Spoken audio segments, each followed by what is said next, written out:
আজকের ভিডিওতে শেয়ার করতে যাচ্ছি চায়না শাওমি শোরুম ঘুরে দেখার এক্সপেরিয়েন্স। এর সাথে শেয়ার করব গুয়াংজুয়ের বেস্ট একটা শপিং মল, যেখানে আপনারা প্রায় 1000টার উপরে রিটেল শপস খুঁজে পাবেন।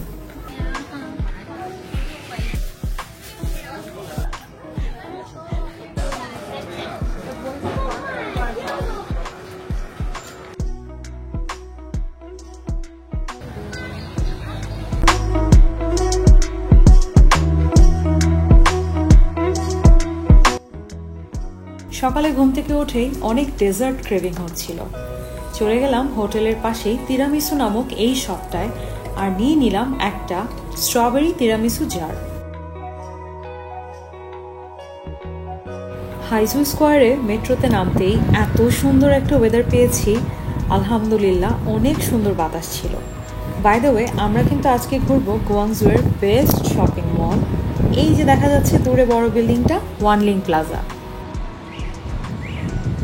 কিন্তু তার আগে প্রথমবারের মতো শাওমি শোরুমটা ঘুরে দেখব।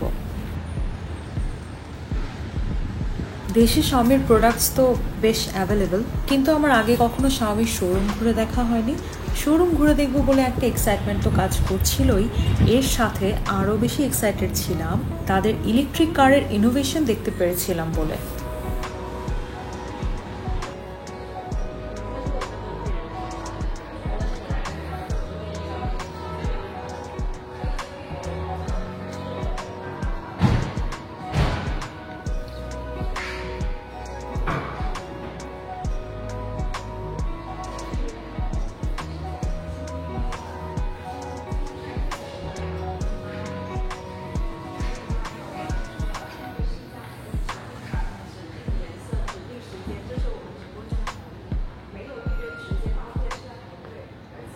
শাওমির ইলেকট্রিক ভেহিকেলের একটা ব্যাপার খুবই ইন্টারেস্টিং লেগেছিল, সেটা হচ্ছে শাওমি ব্র্যান্ডের যত হোম অ্যাপ্লায়েন্স আপনার বাসায় আছে, আপনি সেটাকে কিন্তু এই গাড়ি থেকে অপারেট করতে পারবেন।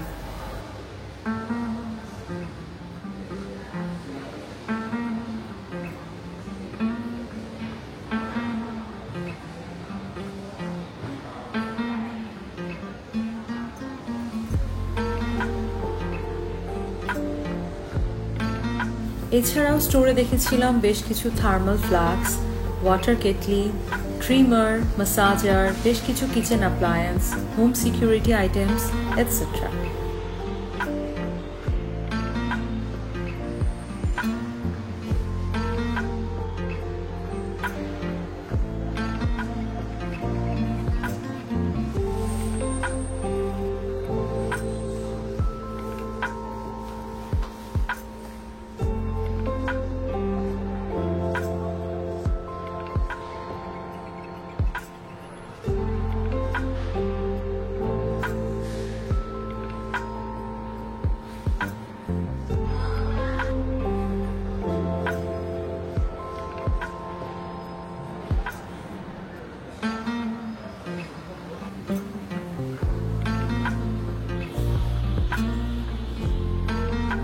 স্যামসাংয়ের ফোল্ড অ্যান্ড ফ্লিপ দুটো ফোনই আপনারা নিশ্চয়ই অলরেডি দেখেছেন। শাওমিও সেম টাইপের ফোন বের করেছে, আমার এটা জানা ছিল না। এখানে আমরা স্টোরে সেই জিনিসটা দেখছিলাম।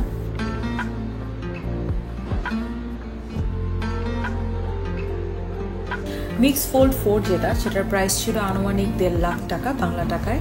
আর মিক্স ফ্লিপ যেটা, সেকেন্ড ফোনটা সেটার প্রাইস ছিল আনুমানিক 1 লাখ টাকা।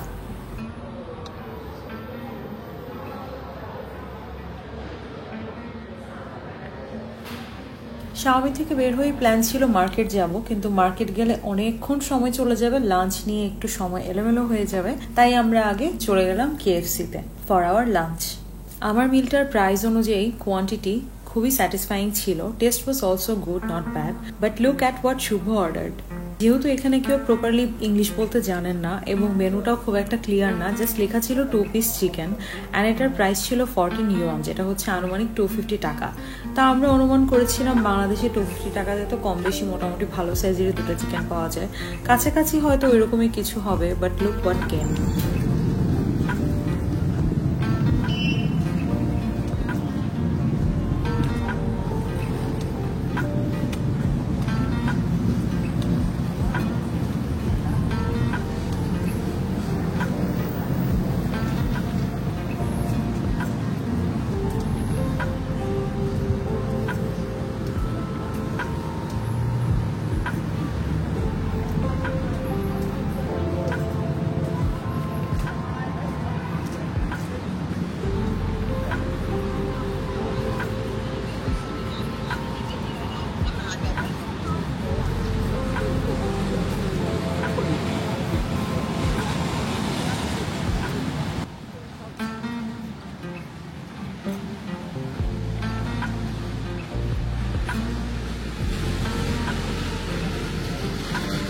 গুয়াংজুতে প্রায় সব কয়টা ফ্লাইওভারেই এরকম করে বাগান বিলাস দিয়ে সাজানো, দেখতে দারুণ লাগে।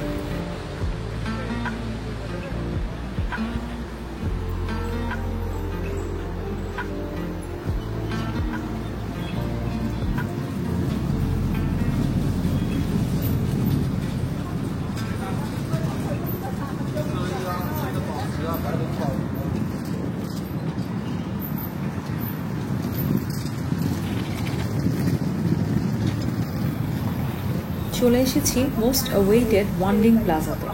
বিশাল এই শপিং মলটায় কিন্তু 8টা ফ্লোর আছে, যার মধ্যে নিচের 2-3টা ফ্লোরে টয় বা খেলনা এবং বাকি ফ্লোরগুলি হচ্ছে হোম ডেকোর এবং হোম অ্যাক্সেসরিজের জন্য ফেমাস।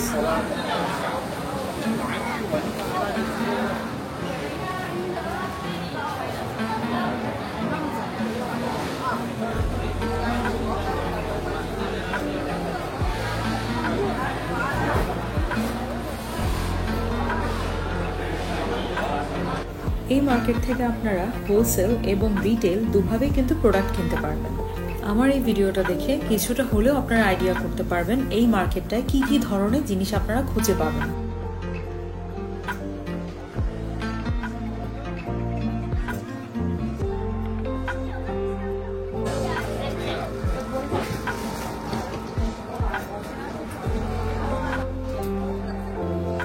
রাইডিং লাগেজের উপর আমার আর আমার হাজব্যান্ডের বরাবরই একটা ফ্যাসিনেশন কাজ করে।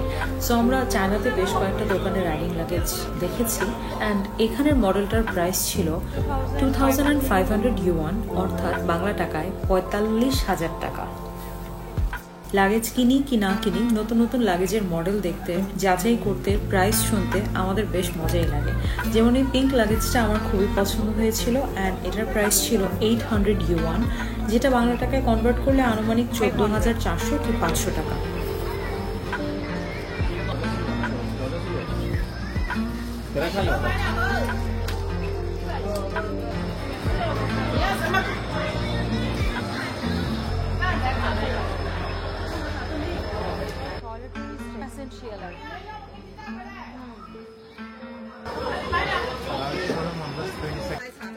এগুলি হচ্ছে লাগেজ ট্যাগস। লাগেজ ট্যাগসগুলি বেশ সুন্দর ছিল। পার পিস 10 ইউয়ান, অর্থাৎ বাংলা টাকায় 180 টাকা।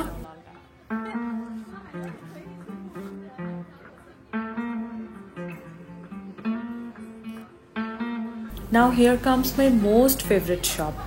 থাইল্যান্ড মালয়েশিয়া দুই জায়গাতে আমি এই ব্যাগগুলি অনেক খুঁজেছি, but price was way too high. কিন্তু চায়নাতে এসে আমার মনে হয়েছে কোয়ালিটি ওয়াইজ প্রাইস তুলনামূলক বেশ রিজনেবল, অ্যান্ড মূলত চায়না থেকেই কিন্তু এই ব্যাগগুলি ওয়ার্ল্ড ওয়াইডে সাপ্লাই হয়, যে কারণে চায়নাতে তুলনামূলক কম প্রাইস হয়ে থাকে।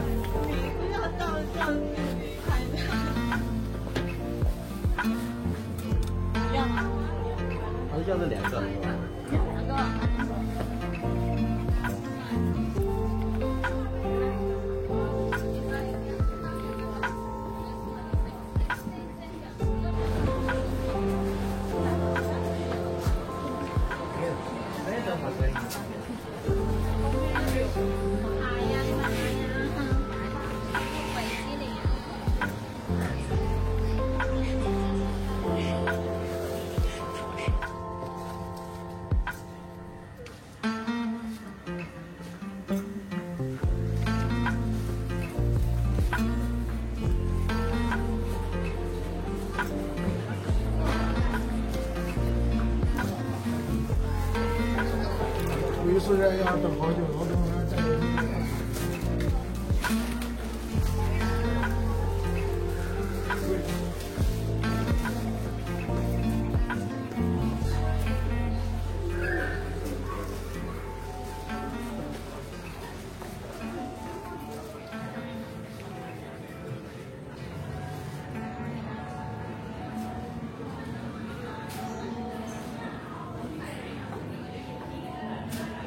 对，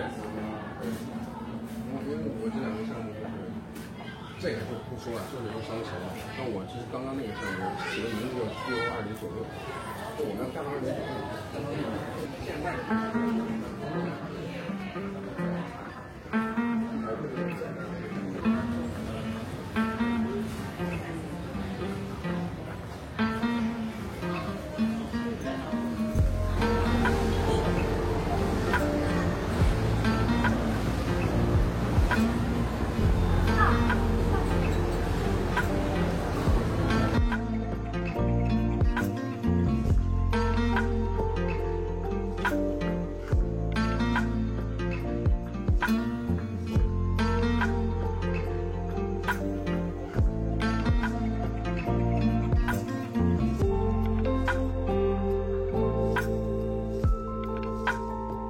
এগুলি কিন্তু শোপিসের মতো দেখতে হলেও মূলত ব্লুটুথ স্পিকার। এই ব্লুটুথ স্পিকারগুলির প্রাইস ছিল 150 ইউয়ান করে। এটা ছিল একটা 3D ফ্রেমের শপ। ওনারা সবকিছু অ্যাকচুয়াল মডেল ব্যবহার করে এক একটা ফ্রেম ডিজাইন করেছিলেন। এখানে বাইসাইকেল ফ্রেম ছিল, বাইক ফ্রেম ছিল, গান ফ্রেম ছিল, অ্যান্ড মডেল কার ফ্রেম ছিল, কিছু টয় ফ্রেমও ছিল।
আমার কুকিংয়ের ভিডিও দেখে অনেকেই আমার কাছে জানতে চেয়েছেন আমি আমার অয়েল জারগুলি কোথা থেকে কিনেছি।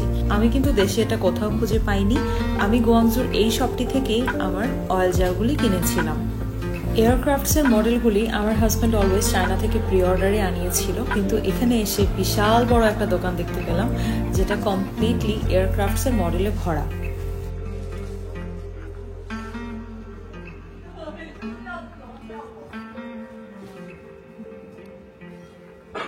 থাইল্যান্ডে টুকটুকের মতো এখানেও কিন্তু অ্যাভেলেবেল অটো পাওয়া যায়।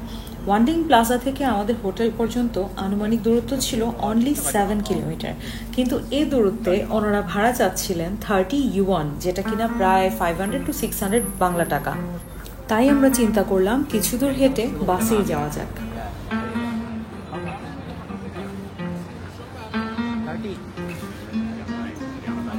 হোটেলে এসে বেশ কিছুক্ষণ রেস্ট করে আবার যাব সানি আনলিতে ভাত খাবো। বাই দ্য ওয়ে, বাংলা মাত্র 3000 টাকায় hotel room with window. Details জানতে আপনারা কিন্তু ডেসক্রিপশন বক্সটা চেক করে নিতে পারেন।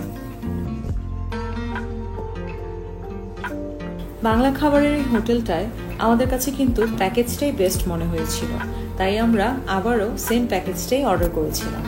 বাই দ্য ওয়ে, গোয়াংজুতে বাংলা খাবার কোথায় খাচ্ছি জানতে হলে ডেসক্রিপশন বক্সটা চেক করতে ভুলবেন না।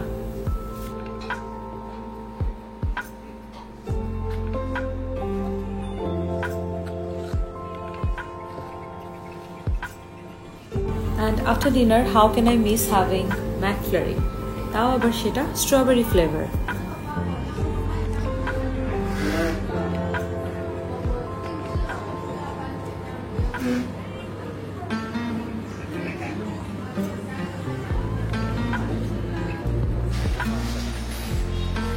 বর্তমানে আছি গোয়াংজুর ফেমাস একটা কাঁচা বাজারে।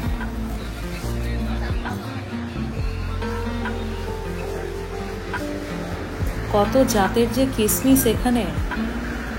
এখানে মোস্ট অফ দ্য শপসই ড্রাই ফ্রুটস অ্যান্ড ড্রাই ভেজিটেবলের। একটা জিনিস দেখে আমি খুবই অবাক হয়েছিলাম, ওরা অনেক ড্রাই ভেজিটেবলও খায়, যেমন ঢ্যাঁড়স। আমাদের দেশের ঢ্যাঁড়স আমি ওদের অলমোস্ট প্রতিটা দোকানেই ঢ্যাঁড়সকে ড্রাই ভেজিটেবল হিসেবে সেল করতে দেখেছি। এর সাথে আরও সারপ্রাইজিং ছিল শুটকি। চায়নাতে মানুষ যে এত পরিমাণে শুটকি খাবে এটার আমার কোনো ধারণাই ছিল না। জেলিফিশের শুটকি।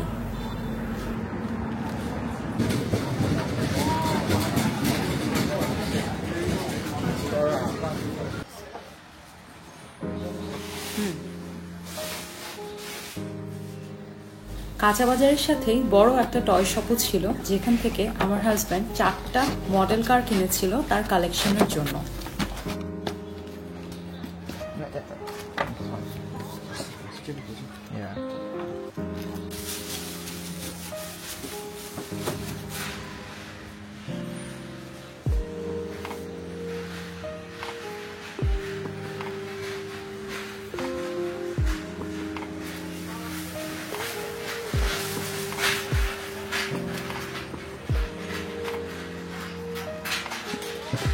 ঠিক এর পাশে একটা হিস্টোরিক্যাল প্লেসও ছিল, যেটার নাম স্যাক্রেড হার্ট ক্যাথেড্রাল।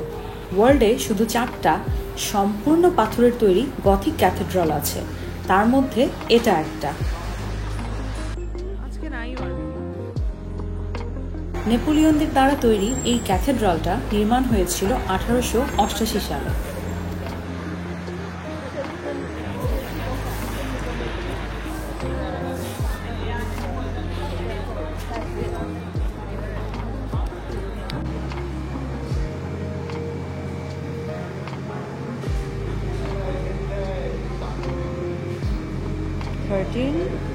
KFCর এই হোল চিকেনটা আমরা অলমোস্ট এভরিডে খেয়েছি, অ্যান্ড এটার সাথে 2টা স্পেশাল সস দেয়, যেটা খুবই মজা। আমি এখানে ভিডিওতে আপনাদেরকে একটু শো করে দিচ্ছি।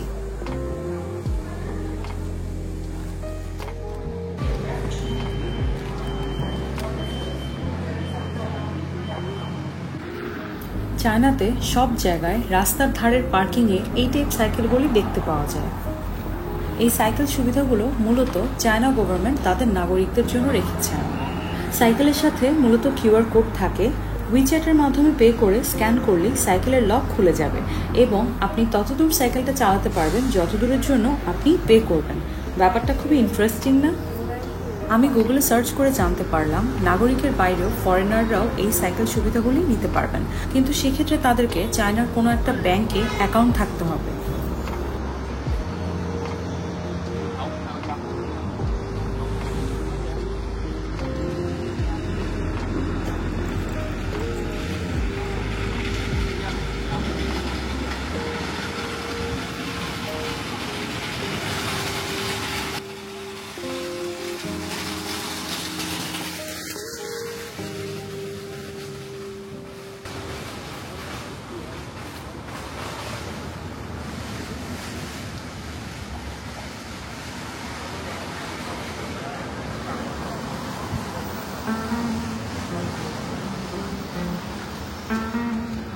বাই দ্য ওয়ে, আমরা কিন্তু বর্তমানে আছি চায়নার নানফাং এরিয়াতে।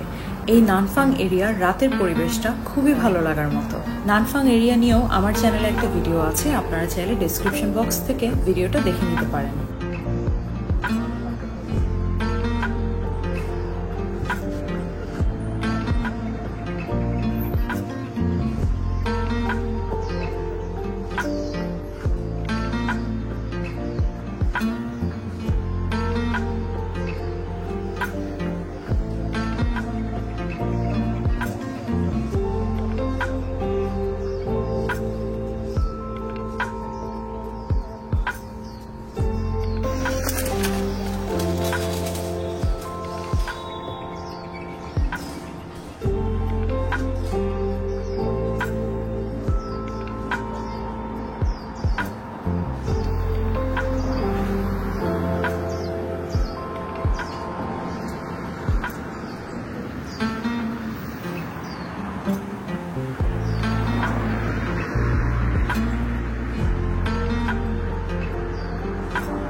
কেউ কেউ আবার এখানে মাছও ধরছিলেন। ব্যাপারটা দেখে বেশ ভালোই লেগেছিল।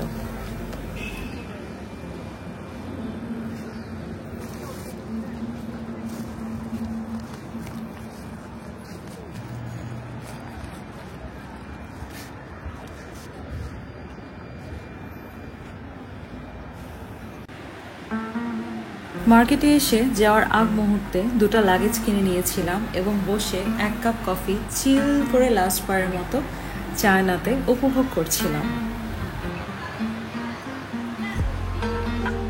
বাই দ্য ওয়ে, লাগেজ কিনেছি কোথা থেকে? লাগেজ কিনেছি এর আগের ভিডিওতে আপনাদেরকে যেই মলটা দেখিয়েছিলাম, যেটার নাম লিমা মার্কেট, সেই মার্কেটের আন্ডারগ্রাউন্ড থেকে। কারণ গুয়াংজুর এতগুলি মার্কেট ঘোরার পর আমাদের মনে হয়েছে এই লিমা মার্কেটেই লাগেজের প্রাইস সবচেয়ে রিজনেবল ছিল অ্যান্ড এখানে খুব টাফ বার্গেনিং করা যায়।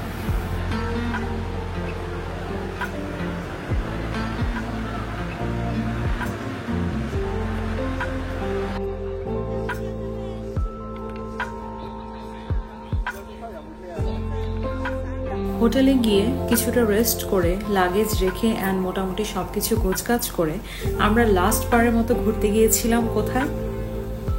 Guess, Canton tower. Because how can we miss visiting Canton tower? এই ক্যান্টন টাওয়ারে কিন্তু চায়নার সবচেয়ে উঁচু টাওয়ার এবং বিশ্বের তৃতীয় সর্বোচ্চ টাওয়ার।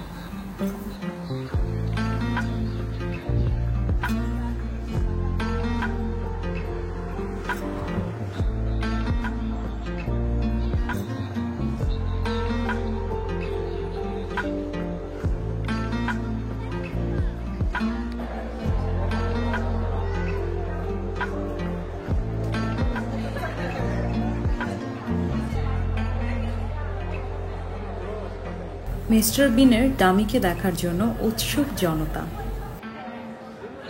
ক্যান্টন টাওয়ারের ঠিক নিচে কিন্তু একটা সুভেনিয়র শপও ছিল।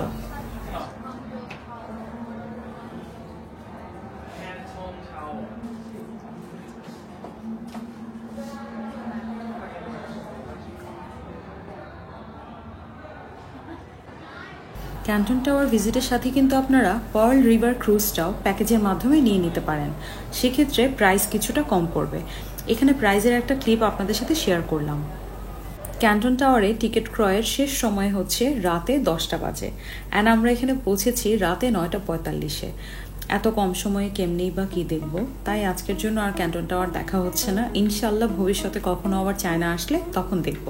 হোটেল ফেরার আগে লাস্ট বারের মতো স্টারবাক্সে ঢুকে পড়লাম আমার ফেভারিট একটা কফি খেয়ে একটু রিল্যাক্স করে দেন হোটেলে ফিরবো।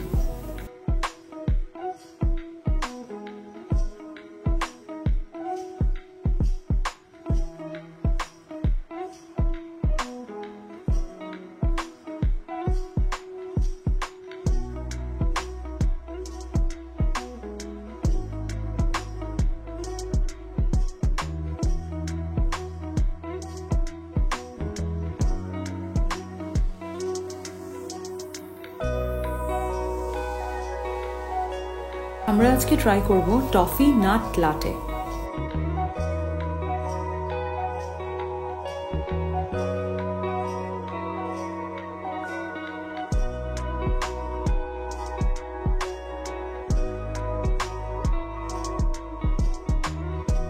চায়না এয়ারপোর্টে লাগেজ নিয়ে একটা এক্সপিরিয়েন্স শেয়ার করি। আমার এবং আমার হাজব্যান্ডের সাথে দুটো কেবিন ব্যাগেজ ছিল এবং কেবিন ব্যাগেজের সাথে এক্সট্রা ছিল আমার একটা ভ্যানিটি ব্যাগ এবং আমার হাজব্যান্ডের একটা ব্যাকপ্যাক। কিন্তু চায়না এয়ারপোর্টের মতে আমরা কেবিনে শুধু একটা ব্যাগই নিতে পারবো।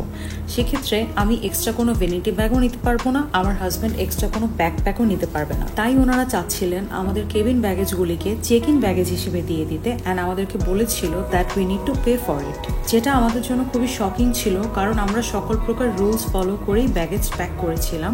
সো এটাতে আমি অ্যাগ্রি করি নাই। আমি ওদেরকে বিভিন্নভাবে কনভিন্স করার চেষ্টা করেছি, রিকোয়েস্ট করেছি যে আমি পে করতে রাজি না, তারা যাতে আমাকে এই ব্যাপারে হেল্প করে অ্যান্ড অন্যান্য এয়ারপোর্টেরও রেফারেন্স দিয়েছি যে অন্য কোনো এয়ারপোর্টে সাধারণত এরকম আমরা ফেস করি নাই যে আমাদেরকে ভ্যানিটি ব্যাগ ক্যারি করতে দিবে না এক্সট্রা আর একটা ব্যাকপ্যাক ক্যারি করতে দিবে না। ইউজুয়ালি অলওয়েজই ক্যারি করে সবাই এটা। অনেকক্ষণ আলোচনার পর ওনারা আমাদের সাথে অ্যাগ্রি করে যে আমাদের কেবিন লাগেজ দুটি ওনারা ফ্রিতে চেক ইন লাগেজ হিসেবে সেন্ড করবেন। চায়না থেকে বাংলাদেশ আসতে সময় নাকি অনেকেই এই ঝামেলাগুলো পোহাতে হয়, এই কারণে আপনাদের সবার সাথে আমার এক্সপিরিয়েন্সটা শেয়ার করা।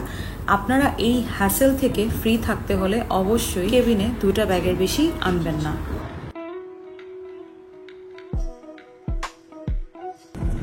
আমাদের রিটার্নও ছিল বিমান বাংলাদেশ এয়ারলাইন্সে। এটা ছিল বিমান বাংলাদেশ এয়ারলাইন্সে আমাদের ফুড।